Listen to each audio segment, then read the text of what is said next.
আমির সাহেব আতাউল্লাহ আবু আহমদ জনুনি যেন আছে বাংলাদেশের জেলের মাঝে। তাহলে আর যে নতুন সরকার আসে, যে নতুন সরকারের প্রতি একটা রিকোয়েস্ট রাখি আর যে রোহিঙ্গা আছে রোহিঙ্গা বাসীর পক্ষতুন হাজির করি শুধু আবু আহমদ জুনিনি ন হিন্দিলে আরো হাজার হাজার লিডার কল আর বাংলাদেশের জেলের মাঝে আছে আর কান মুজাহিদ ভাই নকল যারা বর্তমান আর কান আমাদের যুদ্ধ করে আর হকল্লা আর যেদিন আর কান আর মুজাহিদ ভাই নকল বাংলাদেশের জেলের মাঝে আছে তারা যেন জলদি জামিনের ব্যবস্থা করে দেয় এবং রিলিজ করে দেয়। গাইস, বাংলাদেশের জাতীয় নির্বাচন অলরেডি শেষ, সরকার যেন এবং আর রোহিঙ্গা তো হনা আপত্তি নাই, তবে যেন নতুন সরকার এবং বাংলাদেশের মাঝে এইবার প্রতি এখানে আর রোহিঙ্গা বাসীর এখানে রিকোয়েস্ট থাকিব ওনারা বেশি বেশি শেয়ার করে দেন এই রিকোয়েস্ট গান থাকিব আর বাংলাদেশের জনগণ এবং বাংলাদেশের যে নতুন সরকার আসে এই সরকারের প্রতি একটা রিকোয়েস্ট আর বাংলাদেশের মাঝে যে জাতীয় বোর্ড নির্বাচন কমপ্লিট হয়ে গিয়ে গইয়া লইরা আর রোহিঙ্গা তো হনা আপত্তি নাই, যে সরকার আইবা আয়োগ আর রোহিঙ্গা বাসী খুশি, কারণ আর রোহিঙ্গা বাসী সকল হনহষ্ট না পায় এই সরকারের পক্ষতুন এই বাংলাদেশের জনগণের পক্ষতুন। তাহলে যে সরকার গাইব বর্তমানে এই বাংলাদেশের 2026 সালের মধ্যে তাহলে সরকারের প্রতি এখানে আর রিকোয়েস্ট থাকিব আর যে দূর রোহিঙ্গা কল আছে 12 লাখ রোহিঙ্গা এই বাংলাদেশের ক্যাম্পের মাঝে,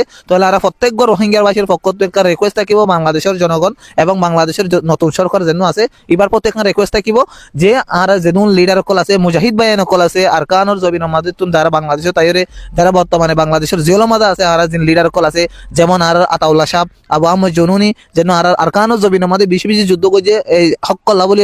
রোহিঙ্গার রাইট চল্লা বলি রোহিঙ্গার হক কল্লা বলি যুদ্ধ করে আর হক কল্লা আর রাইট চল্লা তাহলে আর রাইট সারা তো নিজেরা তো মারিয়ার আফ্রিবিয়া নলাই বাংলাদেশের যে নতুন সরকার আছে নতুন সরকারের প্রতি রিকোয়েস্ট থাকিব আর যেন লিডার কল আছে ইনের জন্য আর এই জলচিত হালাসের ব্যবস্থা করে দেয় এবং রিলিজ করে দেয়। তাহলে ওনারা জানেন এই জাতীয় বোর্ড নির্বাচনের মাঝে আর হন রোহিঙ্গা বিশৃঙ্খলা নগর আলহামদুলিল্লাহ ইয়ান আর গর্বিত যে আর হতা মাননি এই রোহিঙ্গা ক্যাম্প মাঝে আর মাইকলো প্রচার করছি আর বেশি বেশি ভিডিও বানায় এর পুরা দুনিয়ার হাতে তুলি আর রোহিঙ্গা বাসীর ভাই আর মসজিদ রাস্তা দোয়ানত যেভাবে বোঝা পড়ে আর এইভাবে বুঝাই আলহামদুলিল্লাহ আর হন রোহিঙ্গা ভাই নকল বুট নির্বাচনত বুট কেন্দ্রের মধ্যে ন যা বিশৃঙ্খলা নগরে এবার বুট নির্বাচনের মাঝে হন রোহিঙ্গারে বুট নির্বাচনের বুট কেন্দ্রের মধ্যে ন পা ইয়ানাকান আর এসিমেন্ট আর রোহিঙ্গা বাসী আর হতা মাইনি আর বাংলাদেশের বুটরে বাংলাদেশ সরকারেরও বাংলাদেশের জনগণের হতারে আর রেসপেক্ট গুজি সম্মান গুজি ইয়ান হল প্রত্যেক রোহিঙ্গা বাসীর আরেও সালাম জানাই আর যদি মা অকল হাল অকল ভাই ব্রাদার কল আসন অনারে দিলে তো শুক্রিয়া করি কারণ ওনারা হতা মাইনত বাংলাদেশের হতা শূন্য ইয়ান হল্লাই। তবে আর যেদিন রোহিঙ্গা বাসী আসি ব্যাগুনে রিকোয়েস্ট করি আর হতা আর যেদিন লিডার কল আসি ব্যাগুনের জন্য যত যদি খারাজ করি আশা করি বুঝছেন। আসসালামু আলাইকুম।